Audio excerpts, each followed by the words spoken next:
Hello and welcome to Color Commentary. This is Angie and I'm super excited because today we have an unbelievable guest on the podcast, Jane Park.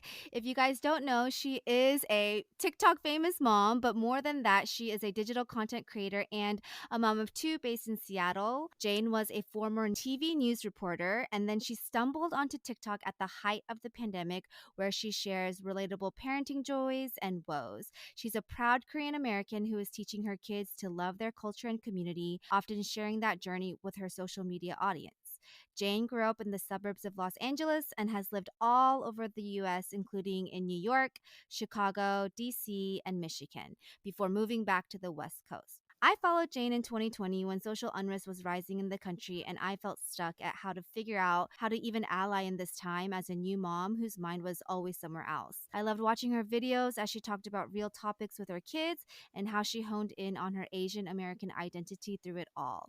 I can't believe she's agreed to come on the pod with me, and I'm super excited to get to know her further and be even more inspired. So, without further ado, welcome, Jane. Thank you, Angie, for having me. Thank you for coming. I am a little starstruck talking to you because, Don't be. you have over 3 million followers on TikTok, and I think just a lot of ways that you have been an inspiration just virtually to me. So, I really appreciate you taking this time to be here today after the busy day with your kids and your family. Oh, thank you. That's so kind. Of course.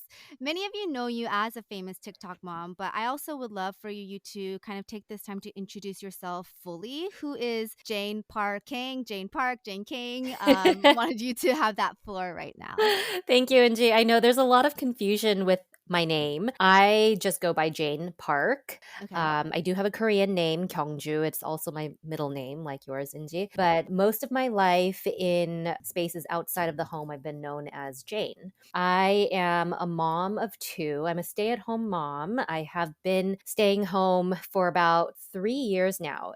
We moved to Seattle from Ann Arbor, Michigan back in 2019. And at that time, I had been working full time all of my married and young mom life. But when we decided to move to Seattle, we were relocating because of my husband's work. And my daughter, who was 3 at the time, had a lot of needs, a lot of medical needs and therapy needs. And she always needed one flexible parent. So when I was working full time, it was really hard to flex my schedule and kind of fit all that in. My husband thankfully had a more flexible job, but with the relocation to Seattle and the fact that we wouldn't be near any grandparents or family to kind of help out and support us, I knew that I had to kind of be the flexible parent. And so I made that decision to leave work and be with the kids full time. So my transition into full time staying at home parent mode started in 2019, about 9 months before the pandemic. Prior to that, I was working in healthcare, communications, and marketing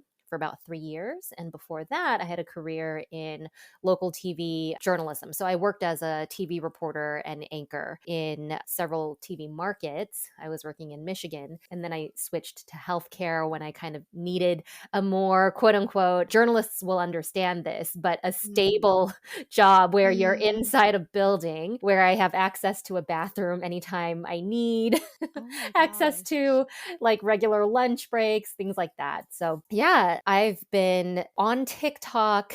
We'll get into this, but I hopped on TikTok in 2020, right at the start of the pandemic when we were all quarantined at home. And it was purely just a fun creative outlet. And then it snowballed into kind of this platform that I have now, which I'm still figuring out what to do with it, how to use it, and how I want to be moving forward. Yeah, but I'm a Korean American. I was born in Boston, grew up in Southern California in a suburb of LA, and then graduate school and work took me to all different places. So finally, we're back on the West Coast, which is a lot closer to family. And sadly, because of the pandemic, we haven't been able to travel and see family as often as we would have liked, but we're trying to do more of that in 2022. I feel like you've just had such an adventurous career journey. And it sounds like, I mean, it sounds really difficult to not have bathroom breaks, but also that sounds like so exciting. Pre kids, of course, to like be on that journey. What was it like for you personally when you did have to make those decisions to kind of leave the job, maybe that Mhm. you really love, to kind of readjust certain things for your family? Yeah. So, when I decided I wanted to become a journalist and, a TV journalist at that, I was single and unattached. So, Wow. I did not know the kind of adjustments that I would have to make, once I started to have a family or build a family, if you will. I think my dream in the beginning was to make it back to LA, my hometown, and be on the local stations that my parents watch, my grandparents Mm. watch, right? That was kind of that dream, a little bit of my parents and grandparents' dream too, as immigrants. But right from the beginning of my career, I very soon was married and I was supporting my husband who was in graduate school at the time. And then we had our first son maybe about 2 years into that. So I was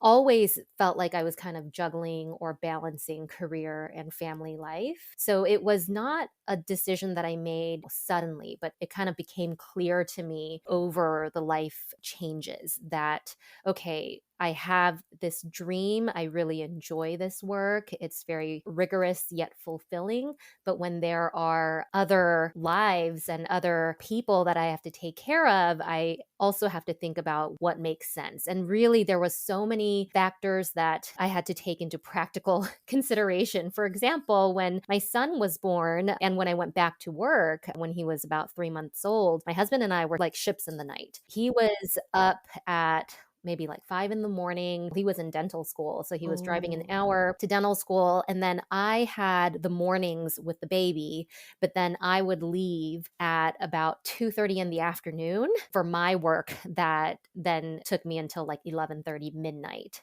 at night. oh So my then goodness. yeah, and so that's kind of how we worked around the clock, and then in terms of like days of the week, my weekend, I think it was like Tuesdays and Wednesdays. And then my husband would watch the baby on Saturdays and Sundays when I was working. So we did that. And I did that because I wanted to stay in my career and my line of work. And then when we had another baby 2 years later, Mm, it just was even more difficult. And we were in Michigan. We didn't have any family around to help us. So we were doing daycare and nanny and just trying to figure out all kinds of configurations. So the time that I decided to leave TV news, it didn't feel like a huge loss. It felt like a gain, yeah. actually, because I was like, I need some more stability in my Mm. life. And it also was an opportunity for me to kind of expand my skill set and my interests. And because I had always thought, oh my goodness, if I'm not reporting on TV, I don't know what else I can do. But it turned out that healthcare communications was a really easy transition for me. And it was actually a very, looking back retrospectively, a wise decision because I didn't know I was going to have a child that would require me to navigate the healthcare Mm, system and look for right. specialists and therapists. So it really gave me the knowledge and kind of language to navigate that for her. So I do feel that none of the twists and turns in my life were random. And Yeah. at no point do I feel that I regret leaving, what used to be my career aspirations. I would say it just kind of evolved as I evolved. Were you and your husband able to like stay in love with each other during those early not I mean that's like a blunt way of just like, oh my gosh, that just sounds like so much change in so little time. And then like you said ships passing through the night. It would be so hard to even find that time to be together. I'm just Yes. would love to hear a little bit of a sneak peek on the marriage part of it. Yeah, the marriage was, you know what? I think we were always appreciative to do life together because we Mm. dated for a long time and for almost the entire time we were long distance. So my Mm. husband and I were good friends before we decided to start dating. But once we decided that we wanted to pursue a relationship, I went off to grad school and I said, "Hey, Oh my god.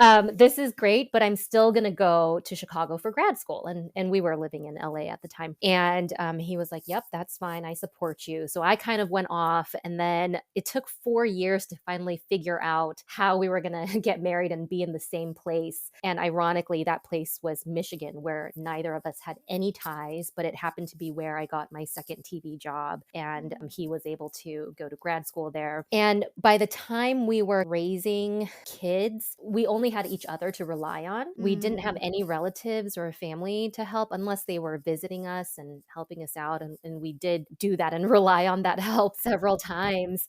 But yeah, I think we were kind of in a mode where we were both pursuing our careers and trying to get to that place where we could live, I guess. We were kind of in this mode where we were looking at the goal. Like my husband was trying to graduate, become a dentist. And so we always had our eyes set on what the next thing was. And then once we finally relocated to Seattle, where he was working full time at his practice, that kind of was the breather for us. Like, okay, we can kind of now just do life and really kind of settle in and become members of the community and settle down, put down roots. Because before then, we were kind of always living this transient life, 2 years here, 2 years there, and looking at that next milestone. It was hard, but I really think it was just life.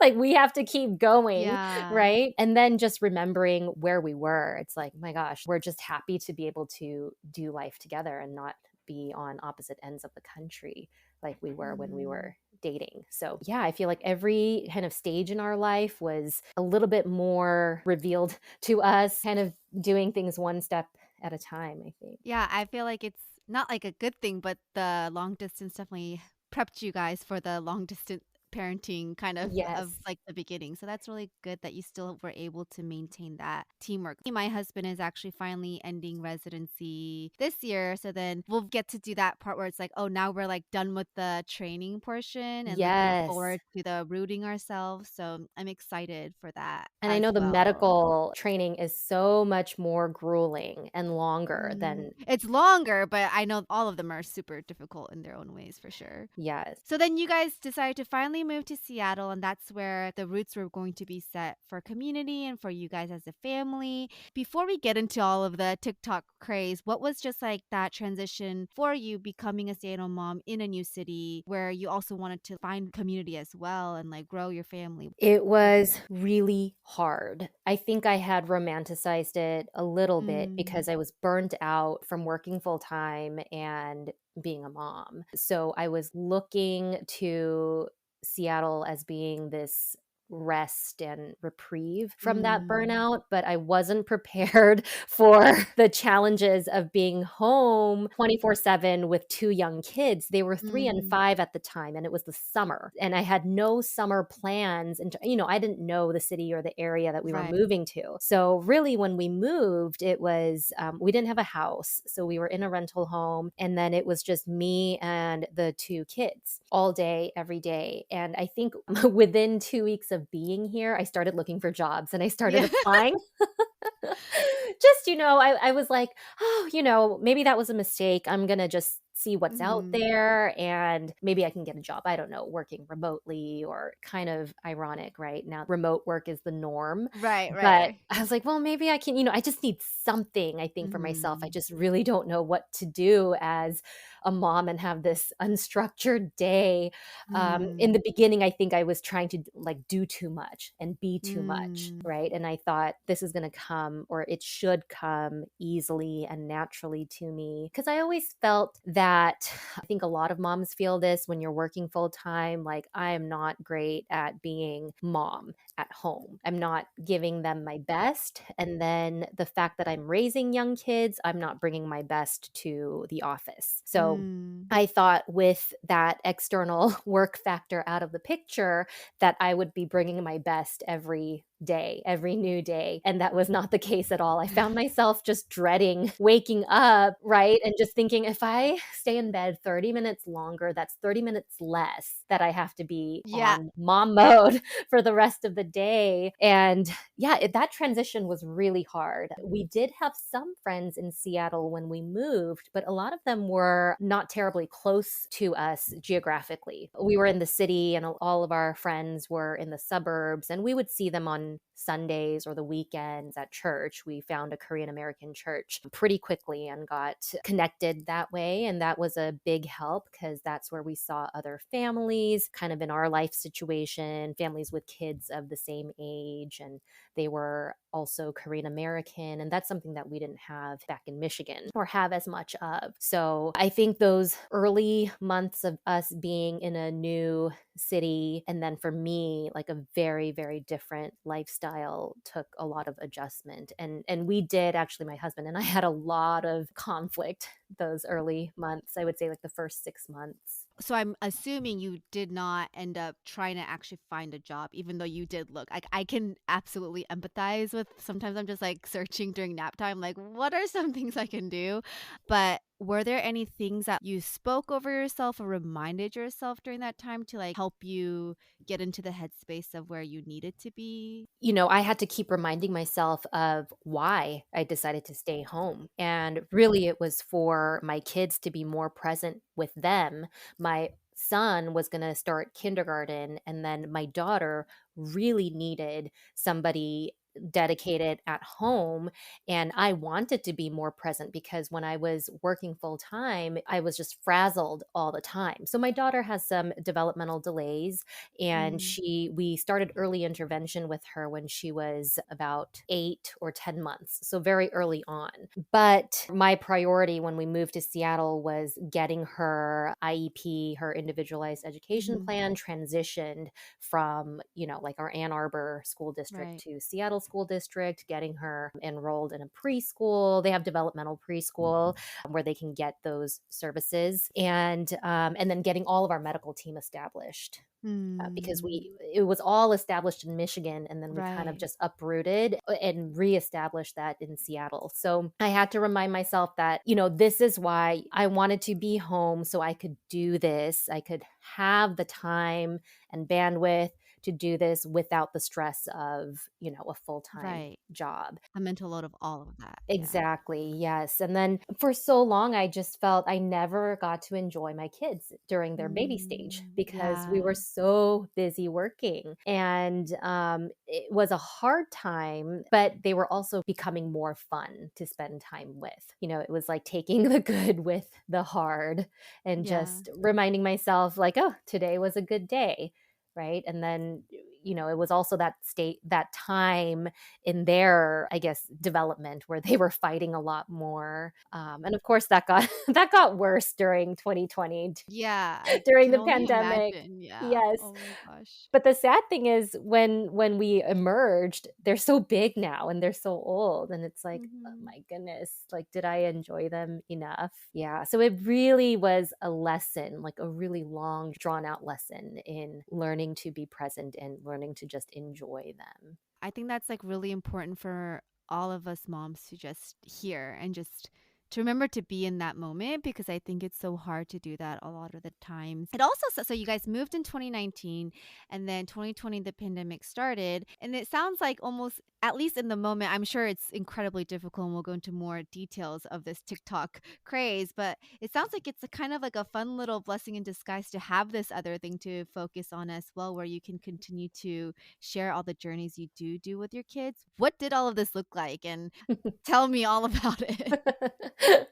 Did you So expect all of this? Oh my not goodness. at all. It was all unexpected, kind of like just really weird, weird, weird, weird. I had a very, very different relationship with social media prior to finding TikTok because I had Mm, a career in journalism, and right. I used Twitter and Facebook to share stories, right? Or disseminate information or to reach out to people when I was working stories. And then in terms of the fun kind of aspect of social media, I used it purely as a means to communicate or keep in touch with my friends and family back home. But March 2020, when we were all stuck at home, that could not have happened at a worse time for me mentally, because I was just starting to get a hold of my physical health.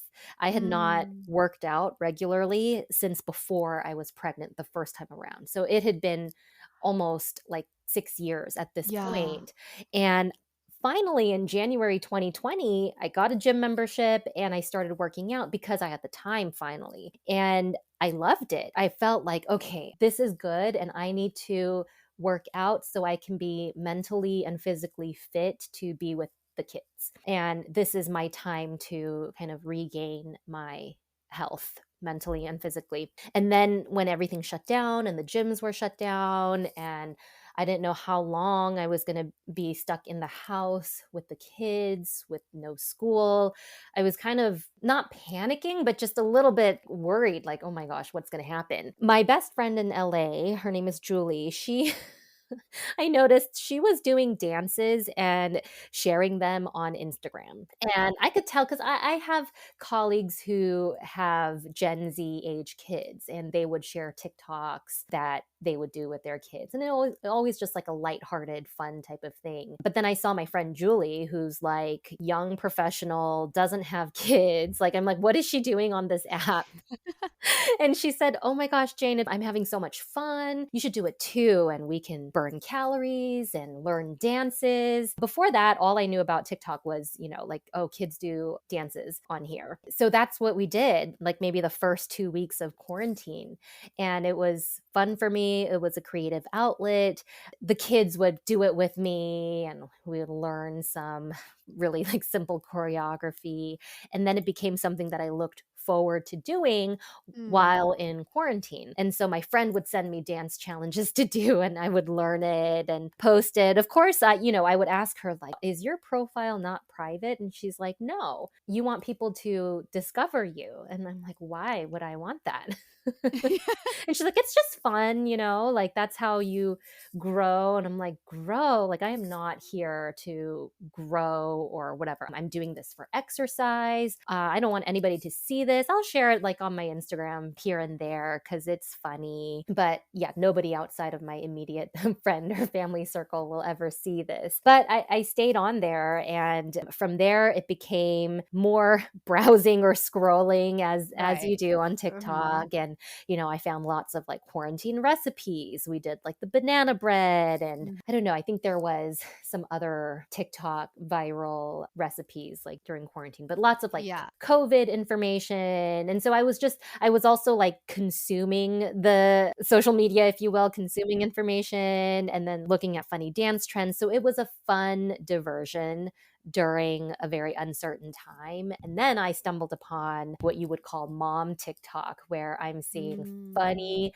content that's making me laugh, and then I started doing lip syncs or finding relatable content. And then it probably wasn't until later that summer where I started experimenting and putting my own mom or parenting experiences in kind of a skit format and Mhm. sharing little blips. And it was fun to write little bits and share that. Oh, I forgot to mention before that, I thought, oh, you know what? Like, I am going to parlay my TV background, news background into TikTok. So I'm going to do like Yeah. a news update, but it's going to be Yeah. very mundane, like quarantine edition. So I did a couple of those, which was a fun experiment. And I actually remember seeing this because I didn't say it earlier, but like when I was like younger, a news anchor was one of my dream jobs. And so I remember when mhm. I stumbled upon your page and it said like former newscaster and you did some like you read off like the screen at times or different things. I was like, oh my gosh, this is so cool. Like anyway, so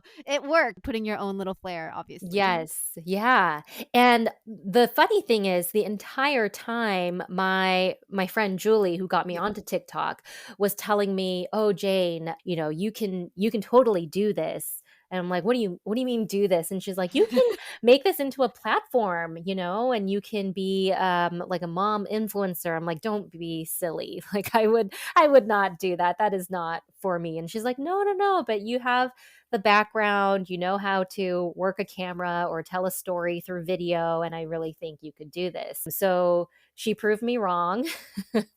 And so Yeah. all of She's this like, is kind "You're of welcome, Jane." exactly, exactly. So I do give her credit for where I am today. Wow. And a lot of things are coming together too, as I realize. Sometimes I'm like, how does she think of these role plays? Because you basically, Jane acts everything out of her two kids. And it's really funny to watch the opposite personalities they have and all these other things. And so I think I was just very curious to wonder how does she do that so quickly? And not that I'm sure it takes time, but I was always like amazed at that quick ability to portray such a funny content and so impressed.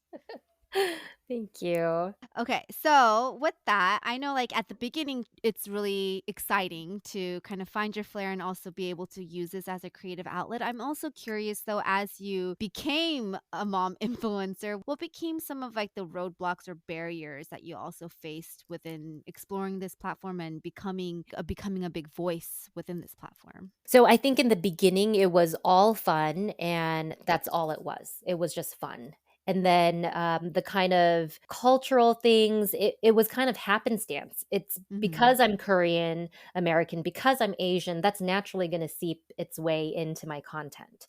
So, we did a lot of videos where I'm parodying or, I'm telling a funny story about how a Korean lesson goes awry because my kids misunderstand or mispronounce something. Hmm. And that wasn't intentionally to make Korean content, but it's true to me. And then I Hmm. just didn't know that it would resonate with so many people. In the beginning, it was really fun, and I just had almost felt like a bottomless supply of inspiration. And then I think you reach like this critical point where it starts to feel, I don't want to say work, but maybe like Right. work. Cause I'm Right. thinking, oh my goodness, like what do I do next? What now? Because the first few viral videos are kind of, it's surprising and it's fun. And then it kind of sets the bar.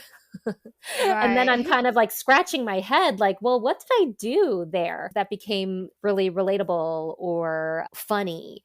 And how do I replicate that? So there's that pressure. Maybe it was in the fall, right before 2021, where I started to think, okay, like where am I going with this in terms of direction? Is it still going to stay a fun outlet? And I told myself then, if this ever becomes not fun for me anymore, then I'll know it's my time to kind of, okay, I've exhausted it and I will leave. But then at the same time, I had a platform, Mhm. I think maybe by the end of 2021, I had about a million followers, I think. And I was Wow. really, at a loss of what do I do with this? I started a public Instagram because so many people were coming to my personal Instagram, which is private for obvious reasons. Mm. And I didn't want to mix the two. And I figured, okay, there needs to be another place for this content to live because I noticed that a lot of people were reposting videos and they couldn't find or tag me. And for one reason or the other, I was like, okay, I'm going to Right. start the Instagram page. And then once I did that, I realized on Instagram, I can be a little bit more personal and share a little bit more, kind of go deeper on my thoughts. And it's less of a place to just post funny, relatable, one off type of content. I kind of leverage Instagram to become a more, I guess, fully rounded person on Mhm. social media. I think some of the biggest roadblocks were just figuring out what am I going to do with this? Who am I? Right. Mm. And right from the get go, I was always just myself. I was never trying to sell something or sell an image of something. It's common to see comments like, "Oh, you're such a great mom," or whatever. And I'm like, "No, I'm not. That's not what I'm trying to do here. All I'm trying to do is share if I had funny moments or I had mishaps. I think those are things that other parents or moms can relate to and feel seen if I post about it. And I also feel seen when I get feedback that, my goodness, the same, your kids are just like mine, or we Mm. just had this, or this is literally our lives right now. Right. And it's a means to connect. And so I think that's what kept me on there. And then it was just, for me, enlightening in so many ways to be on TikTok and to use social media in this way, especially during 2020 and 2021, where there were so many social justice movements and just Yeah, kind of an uprising in the awareness, right, about all the injustices, everything that the pandemic kind of brought up, right. because we were all forced to stay at home, or all of our lives were kind of halted or slowed down, and everything that had always been happening became even more Right. apparent and obvious because it was so much more in our face. And then also, I think, the uptick in anti-Asian hate and racism, that coupled with the fact that I now have a platform and I'm so obviously Asian, and people are wondering what I think, do I think anything, I felt compelled to then use it and speak up or share content where I probably wouldn't have before. That's a huge, like I had mentioned earlier, just a huge reason I was so attracted to your page and your content was because you were able to do that not only to your audience, but since it was a reflection of just daily life with your kids, like you were having those conversations with your kids. And I think that's a communication skill that a lot of us didn't grow up with our parents, not because they didn't want to, right? But it's just not something that was practiced. And I think for us, even as all these things were happening, it's like, well, I want to ally. I also want to know, how do I do that as specifically an Asian American? And now that things are happening within the Asian American community and like being brought to light, how do we bring that voice? And so I was just amazed with how you were able to do that. I'm curious what your own background was within being able to be so equipped to verbalize these things, not only feel it internally, but know how to speak it, because I think that's like a huge barrier for a lot of us. Yeah, you bring up a really good point in that we didn't grow up with that. These Mhm. kinds of intentional conversations were not modeled for us. I grew up predominantly in, I guess, church spaces. And that's probably where I had the most interaction with Mm. other Korean Americans. But even then, we did not talk about things like racial injustice. I learned most of it as an adult when I experienced microaggressions, when I went out Mm. into the workforce. And then I suddenly realized how people will always see me as foreign. Mm. One Mhm. example was I was working in Michigan as a news anchor, and I was at an event. It was a breast cancer event, and a viewer came up to me, and I was standing next to my boss, and she came up to me to say hi. And then I think she meant to compliment me and said, "You know what? The first time I saw you on TV, I turned to my husband and I said, 'Oh my goodness, she's foreign. She's foreign, but her English is perfect.'" And my Mm. boss was so embarrassed and Mm. was doing this nervous laughter and apologizing to me after that viewer left. And I just said, "Oh, it's okay." And I brushed it off because, to me, I didn't know then Right. how to call Yeah. that out or even make sense of it, as she had good intent. But yeah, basically Right. what she's saying is, you are foreign, and that's so surprising that I could be a news anchor in this community. When for me, from my perspective, it was, no, this is what I've worked to do. I am born, educated in the States, and then I've made myself a member of this community now, to be a part of this community and to serve this community. And it was not seen as that at all. So I think it was my personal experiences, and then realizing as a mom of kids now who are going to potentially experience the same thing. But I had heard about these microaggressions and subtle racism that my mom and my uncles experienced when they first came to the States and they were Mm. growing up in LA, and to think that, oh my gosh, 2 generations later, my kids could also experience the same thing just because of us being Asian. What am I going to do to equip them? I think I took a lot of cues from my friends who had been doing this work. Also, just realizing, if I don't give them the language, if I don't help them make sense of it, who's going to help them make sense of it? Is it Mm. going to be their teachers? I don't think so because my Right. teachers didn't for me. Mhm. Mhm.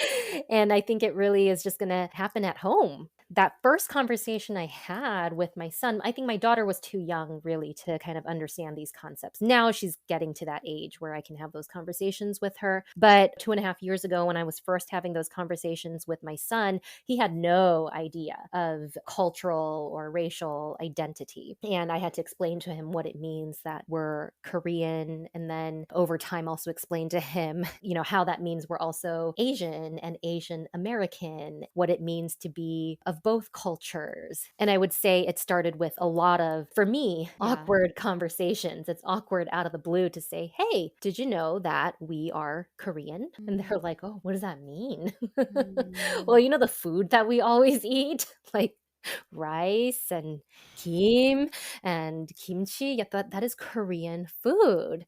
That's the food of our people. And I think it was just starting little by little. No, that's really helpful. Really just breaking it down, super simple, and then you expand each time. And now as you post videos, it just seems like it's understood that you're teaching them something and they know that. And I think that's like really cool to see that practice was cultivated over time. So I really respect you for that, and I'm excited for the days that I can hopefully have those conversations when they're of age to understand Yes. slowly. Were there resources you used, or was it just like your amazingness? Or well, I No, know you it's said not. that you were following cues of your friends that were kind of in the space. Mhm. Any like small places that like kind of helped you bridge these gaps to know how to execute it well? Okay, the first book that I read specifically about having a conversation with my kids about racism was a kid's book about racism Oh, by yes. Jelani Memory. And that was a book that came on my radar shortly following the murder of George Floyd because I had this realization that, my gosh, I need to have conversations with my kids about this. I Mm. am already woefully late to speaking up about this. And also, I already have kids. I Yeah. already have school aged kids who could be experiencing this and then not have the language to talk about it. And so, reading that with my kids as a starting point, and then using that to say, hey, you know what? We are also of a different race, especially in America. We are also seen as other. What does that mean? And what could that look like? And then I don't know that I would have had a conversation about anti Asian racism, like specifically anti Asian racism, were it not for what we've been seeing because Mm. of COVID. Because that was in the news, because that's what I was consuming and seeing and reacting to, I almost had to have that conversation with my kids. Yeah, those a kid's book about has so many different topics that really help guide you. So I'm actually really glad you brought that book up because it's a good resource, I think, for parents to be able to read. Yes, and I wanna look up, I'm sure you know of it too, but the other resource specifically about COVID-related anti-Asian hate was a book, and actually it was a project by a couple of U of M grad students. It's Young Proud Seongji. It's Mhm. an ebook specifically about fighting anti-racism during the pandemic. It's in the form of a story Yes, of a I see young the girl. picture. Mhm. Yes, who experiences, microaggressions, and later in the story defends her friends and says, "Hey, Mm. it's not okay to blame people who are Asian or who are Chinese or who look Chinese just because, the first cases of COVID were in China." And it was a very good resource that I shared with my kids' classroom teachers and Oh, other community parents because it was pertinent and yeah. it helped kids understand why, because I think that was the most difficult question to answer, especially when the March shootings happened in Mhm. Atlanta, Mhm. right? And when my son was asking me, but why are other Asian, he says hachis and halmis, right? Grandpas, the shortened version for Yeah. harabaji and harmonies, grandpas and grandmas, why are they being attacked? Yeah. Wow. It's amazing that these books are just available for kids books like these are available. people. You know why? Like, it's like millennials writing that, Yeah, like, right. people of Like, our good generation job, who seriously. did not have we did not have Yeah. those our parents didn't have those Yeah, resources. absolutely. And it's Mm. wonderful, and it's teaching both the younger generation and the older generation. Right, together, Mhm. exactly. I love that even these are just pointed to, yeah, like you're saying, our generation who are just sharing these resources and then they can really impact our kids and future generation. Because a lot of your platform is, right, AAPI identity and just for you and how you parent, how you ally, not just in the form of parenting, but also, side note is, did you know Michelle Lee before? If she's in news anchoring or when she post because you and your son did the very Asian like the No, dumpling. I did not. That's a good That's really question. because now I was like, "Oh, I wonder if they were connected or something," like We were not, but I knew of her uh-huh. because I think she was an officer in, the Asian American Journalists Association, which I was a Mm. member of Mhm, mhm, when mhm. I was working as a journalist. So I knew her name. Mm, And then mhm. actually she was still working in Seattle as a news anchor when we were in Seattle. And by the time she, now she's in St. Louis. But, yeah, I didn't know her personally prior. When I saw that and was just like, "Oh my gosh, like, this is ridiculous," but then I remember seeing even your post with your son eating dumplings and saying, like, just your TikTok about it, and I was like, "That was so fast," and that was just such a great way to just ally with her, with the community, and do it in such a relatable, not, like, tense way, if that makes Yeah. sense? But I think those are the things I'm like, "Wow, that's a practice to have to be able to say that in small ways first so that you can also easily say it out loud when these things are happening and involve your kids because it's not in a offensive way, but it's just like in a, "Oh, we love who we are, and that's how we're sharing it." I was just really inspired by that. Yeah, that triggered something in me, that Yeah. video. Yeah. Because I also, when I was a news anchor, I also Right. shared like a Facebook photo, I think, of tteokmandeukguk that I made. And I Mm. explained, hey, this is like traditional New Year's food in Korean culture, and I'm having it today. Like normally, I miss my mom's, Mm. tteokguk, here's mine. And it got a positive response. And to think that Michelle got that really, really passive aggressive, I've had so many of those viewer voicemails, and it just really triggered something in me because of my Right. background. And then we had just made dumplings the day Mm. before with the kids, and they are so proud to do that. There's a local bakery in our neighborhood, and they have like a photograph of blueberry pies, like pies being made, but Mm. my kids thought that it was mandu. Oh my gosh, And so they're that's like, so cute. "Oh, do they have mandu here? Are they making dumplings?" And I said, "Oh, no, that looks like dumplings, but it's a pie." And I said, "Yeah, every culture has something like that." You know? Oh, that's true. Yeah. So that's how, it's like my kids are just starting to Yeah. learn and embrace their culture.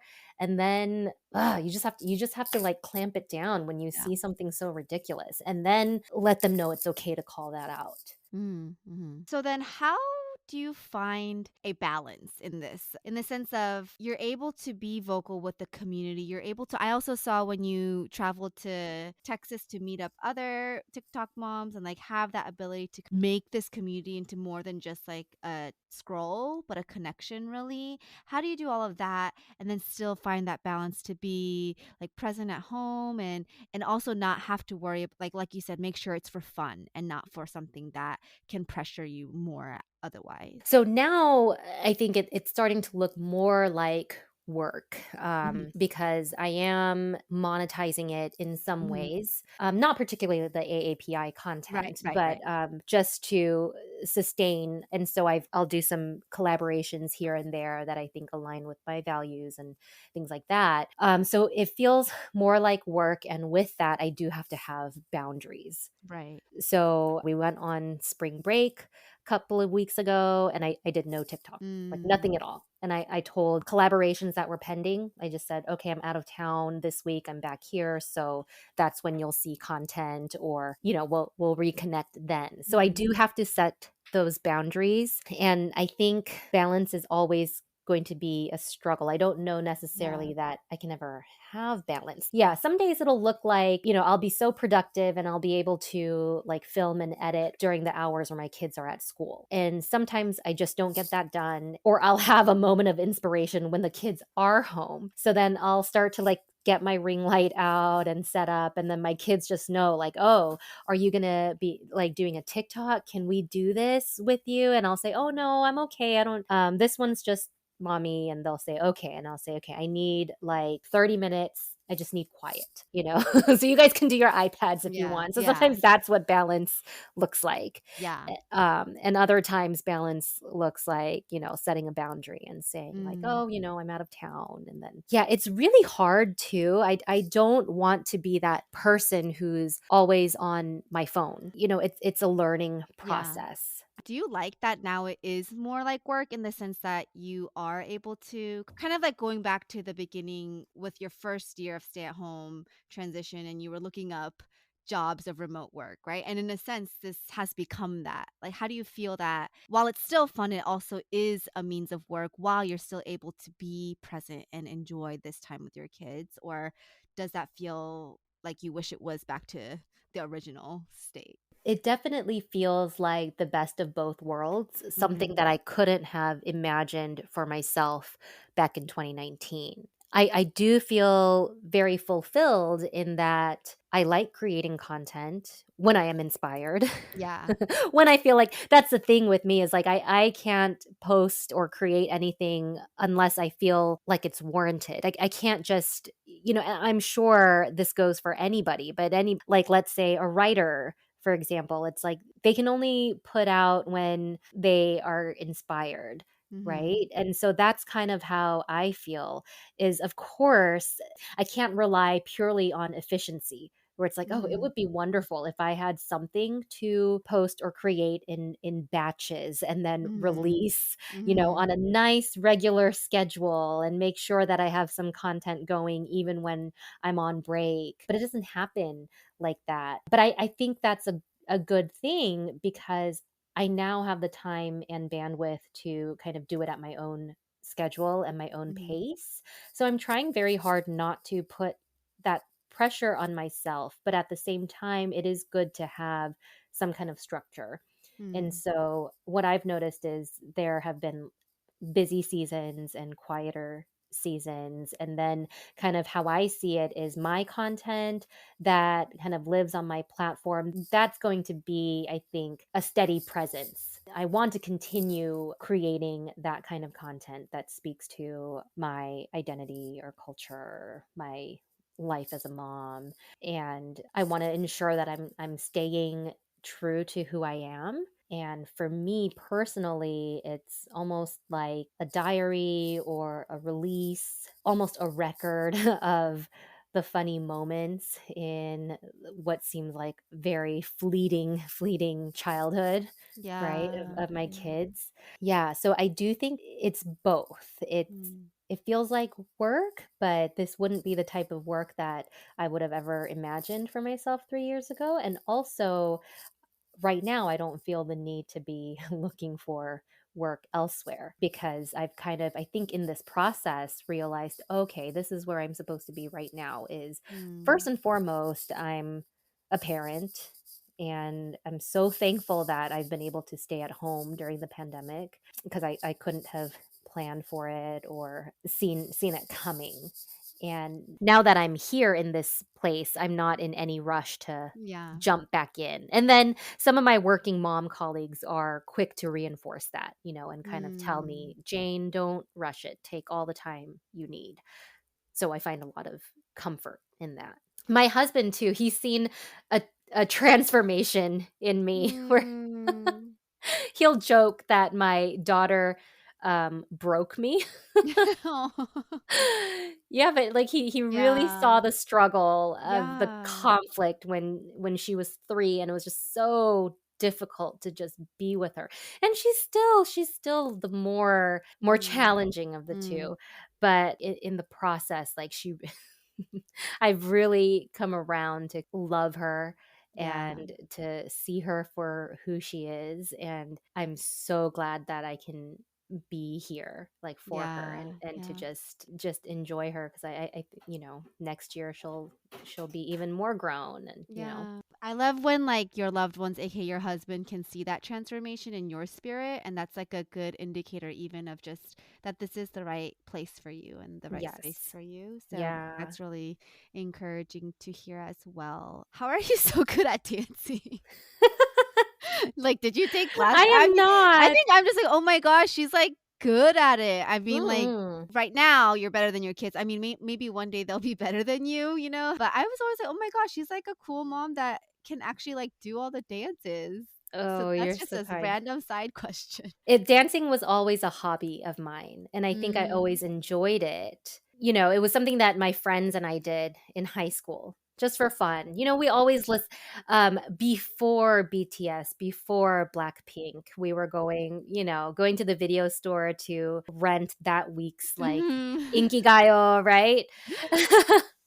And then we would learn the dances and Mm. do them, and we would do like school talent shows and stuff. So Yeah. it was always a hobby.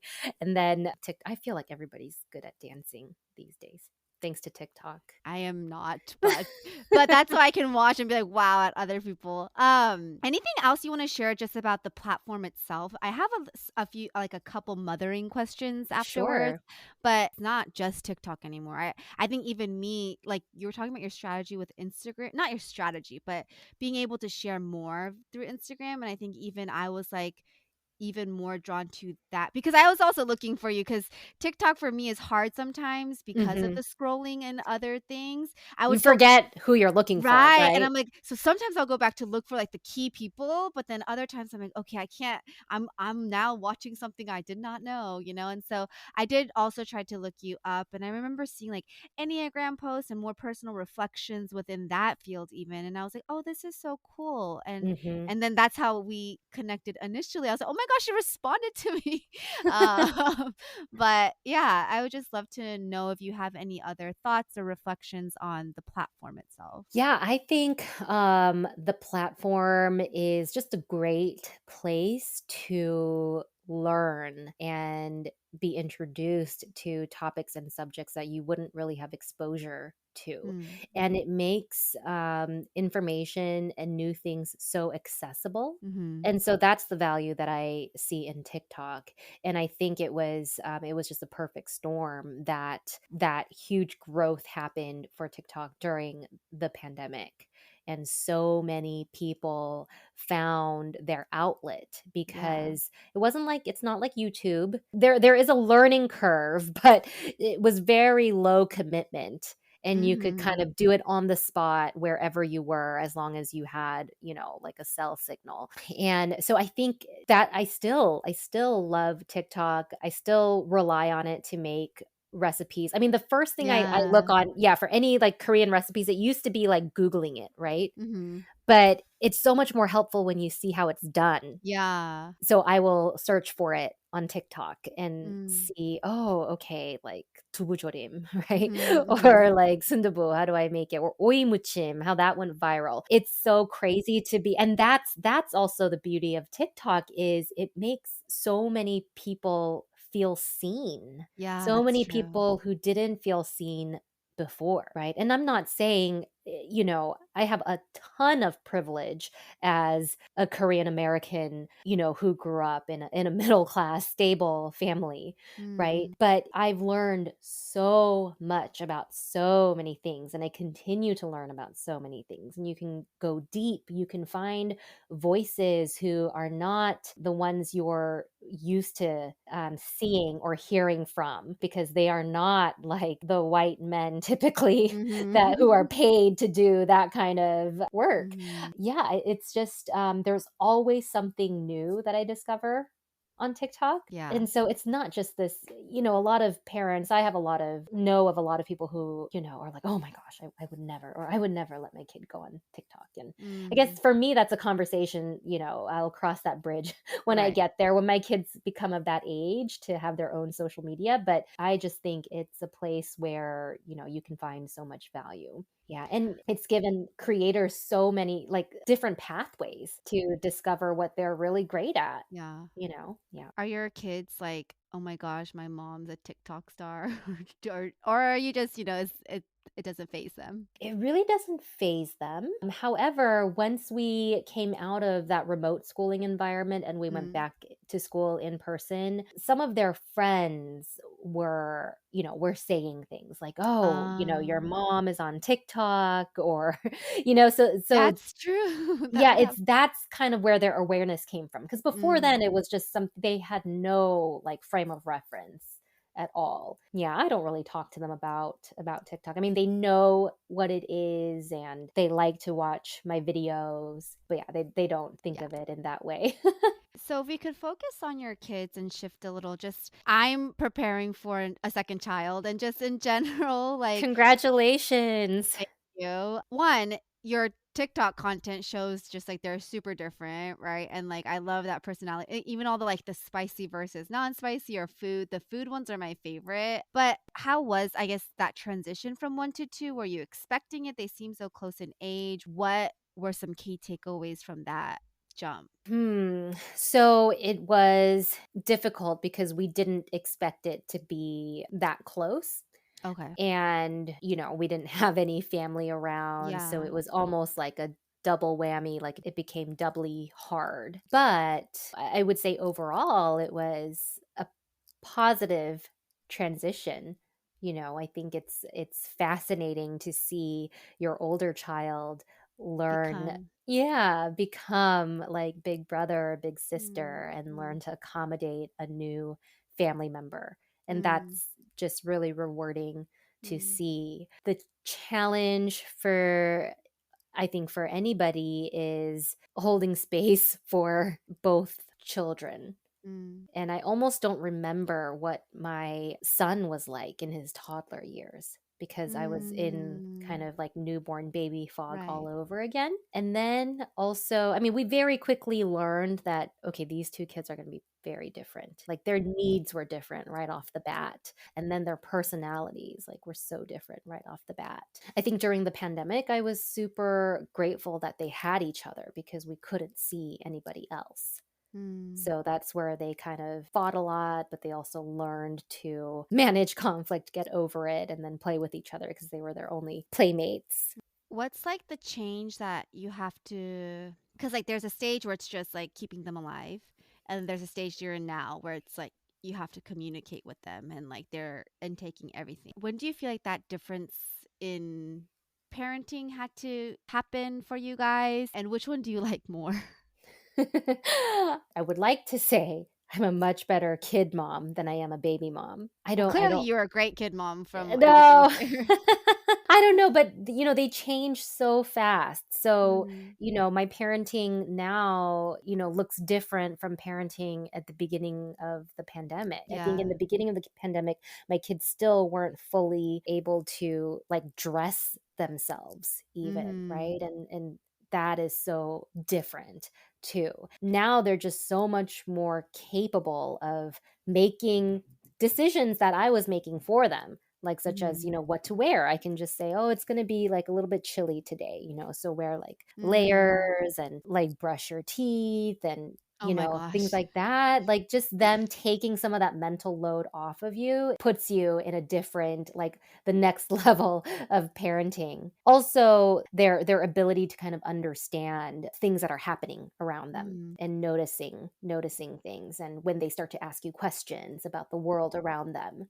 Actually, I was reading on your Myers-Briggs, Mhm. INTJ, and it said that one of your parenting strengths is your ability to instill that critical thinking skill in your kids. And I was like, that makes so much sense. Even as I Mm. see it in like certain ways, I'm like, oh, I bet she is instilling that in the communication methods. Anyway, so it's interesting how you can start seeing those behaviors from someone I just met today. Sometimes, I forget that they are 6 and 8 years Right. old, and then I Right. realize, "Oh, you know what? They probably I'm probably not explaining it to them in a way that they can understand, or I need to Mm, even dumb it down further." And I think my personality too is I have a hard time just slowing down and taking a way more filtered approach to certain things. Right. I don't always like explaining myself, but with kids, especially young kids, you need to. Like Yeah. they can't make the connection from why I'm reacting in a certain way, right? Or Mhm. why that upset me, or why mom is telling me no, like that's not okay. Then I have to go back several steps and explain to them. Mm. And sometimes for me, that I think that's one of my biggest shortcomings, is Mm. realizing, oh, they're not developmentally Right. there yet. Yeah. So something that is so obvious to me is not obvious to them. And I need to help. It's like you need to take that time. I know it's frustrating, but okay, let me take the time to help them make that connection. And then hopefully next time they will, that will stick with them. That's good advice for your listeners, and maybe particularly for the moms, because I do think even me myself, just in general, there's like that struggle to find that sense of identity, not denying the fact that these kids are such a huge blessing, but also finding that self that you cultivated so much in before kids and you want to continue that foundation in. What kind of advice would you give to moms trying to find their own way, as someone that is hopefully now on a place where, right, like things are more hopefully predictable at home, and so like then you can do that focusing on self a little more. I think the one thing that I want to say to those moms is give yourself time and give yourself a lot of patience. And it's okay if you feel that you don't have a strong identity outside of Mm, mom right now, because sometimes that's what for me, I think the most frustrating thing was feeling like I'm always needed, mm, and my purpose is purely like utilitarian. I am needed mm, for somebody else's survival. And other than, like, why should I expect joy or fulfillment when I'm needed for survival, like the most basic right, thing? right. And I think it's totally okay to feel that frustration, but then also to know that it is passing. It's not like a life sentence. And I think it's really important to look for and seek community. Yeah. For me, part of finding and creating relatable content was it was a release. It was like, oh my gosh, it makes me feel better that I can talk about this and know that I wasn't the only one. It Yeah. feels so much better that I can talk about how hard it is to like feed the kids, and know that it's also an everyday struggle for like the mom next door, or the mom like in a different country, Yeah. telling me like that is a true experience that Mm, she goes through as well. And just encouragement that you will find those things, rediscover mm, your identity, or new identities, or new interests. For me, it was kind of a full circle moment where it was like, okay, I was working and working and working. And then I came to this critical point where I'm like, okay, no, no, no. Right now I need to be home because I can't do it all right now. yeah. And then being like unfulfilled because I'm not great at home, or not as Right. great as I expected or Yeah. wanted to be. But then through that process, learning like, oh, okay, it's okay. The kids don't expect perfection from me, and Mm, I shouldn't expect perfection from me. And then you're kind of growing and evolving together. The kids are not always going to be like 2 years old. They're not always gonna not be able to toilet themselves. They're not always gonna be able, be like super messy at meal times. mm, And once those things start to kind of lift a little, you do get a little bit more bandwidth to even think about like what is it that I liked, or what do I want to get back yeah. into, you know? And for me, it was kind of all kind of together, but like, one thing was getting back into working out and finding a rhythm, and, even just to have that hour to myself. So hard to get up in the morning, but I'm like, no, no, no. If I don't take this hour, then I'm just going to be bitter for the rest of the day Yeah. for missing my workout. And then also going to like, falsely blame the kids for making me so tired that I couldn't wake up to Yeah. like go work out. But Monday mornings are one of the times that I go to work out, and I notice, I always joke to my husband, like, Monday mornings after my workout is when I'm the most motivated, right? So then I'll come Mm, home and I'll want to, start the kids' week off with a really good breakfast, and I mm. feel all this energy. And then as the week goes on, I get less and less motivated, Yeah, recharge over the weekend, and then start it again.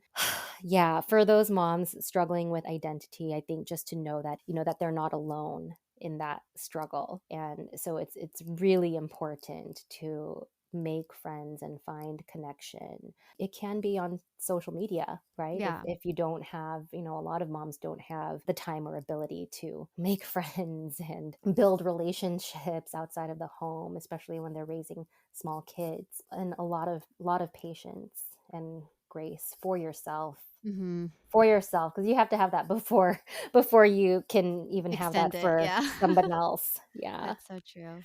Yeah. That's very good advice.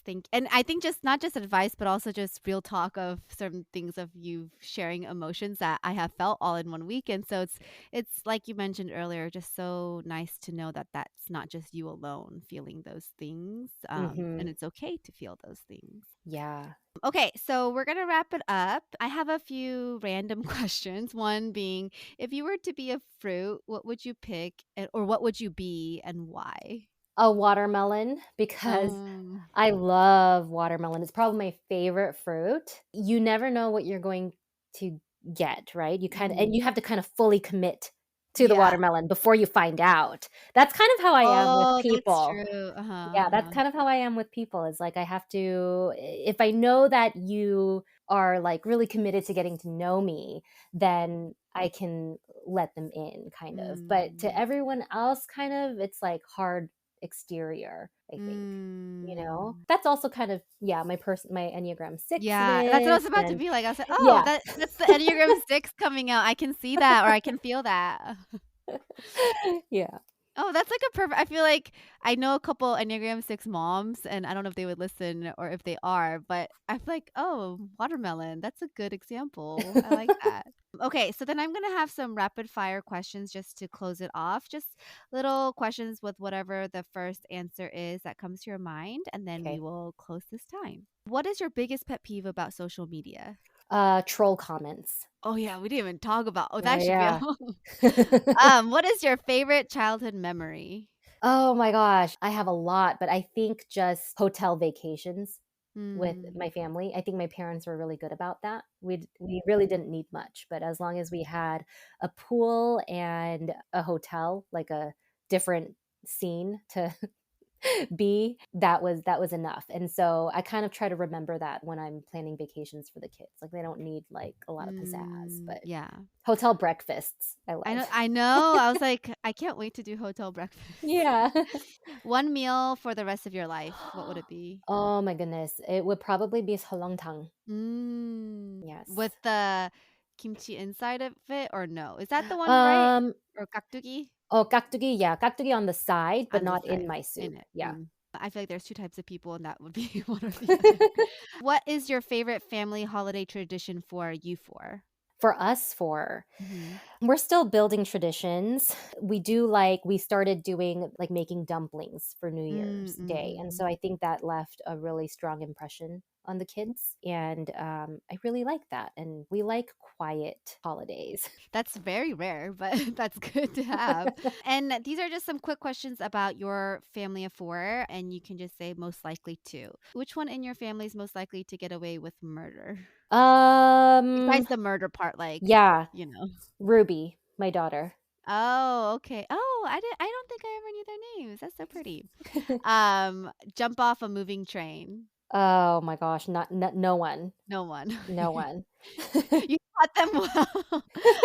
To be on a reality show. Probably me. Mhm. Most sarcastic. Probably me. Okay, most athletic. My husband. Which one would be most willing to bungee jump?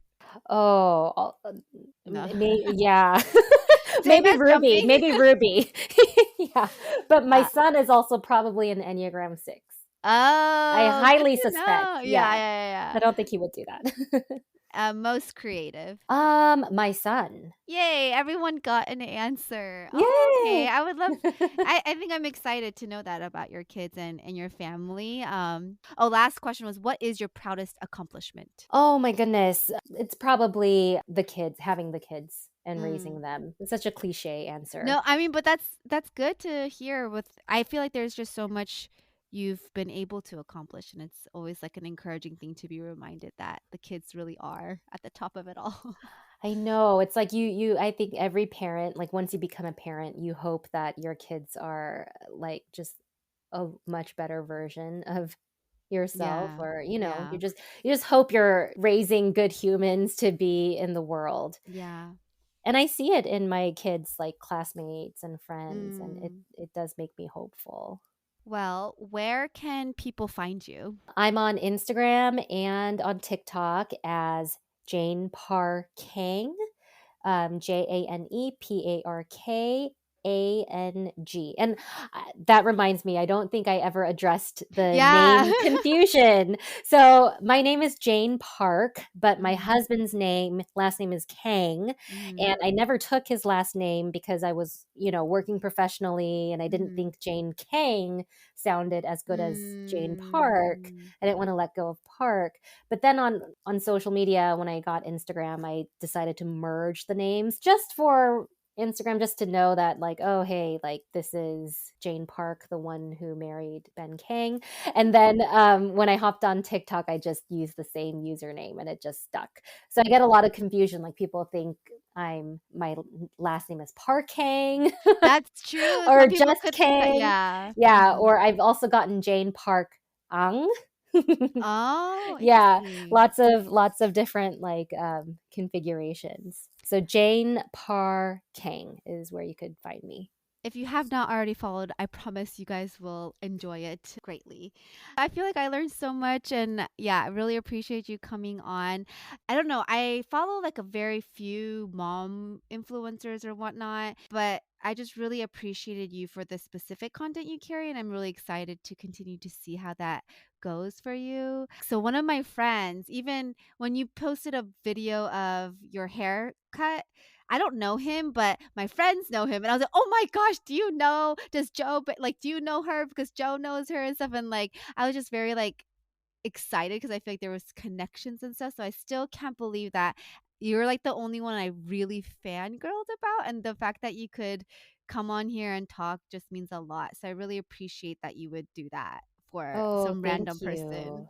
No, you're not Yeah. random person. Like I love and enjoy. One of the best things about social media is being able to Mm, connect specifically with other Korean American moms. And I think that's just such a privilege for me, and I love it. I just love it because, of course, my two closest friends are Korean American, and we share mm, a lot. And they help me process and a lot of my experiences, but to be able to kind of expand that to other Korean American moms that I'm meeting through social media is so, so special. So yeah, thank you, Unji. And I will be even more tuned into your content too, because oh, I thank I you. did notice, like, you were in that space as well, talking about culture and identity. And I'm so Mm. glad you reached out because I was interested in knowing more about that. Yeah.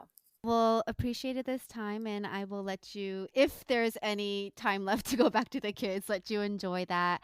Thank you for those that are listening, and I hope you really enjoyed this episode as much as I did. And I will see you next time on Color Commentary.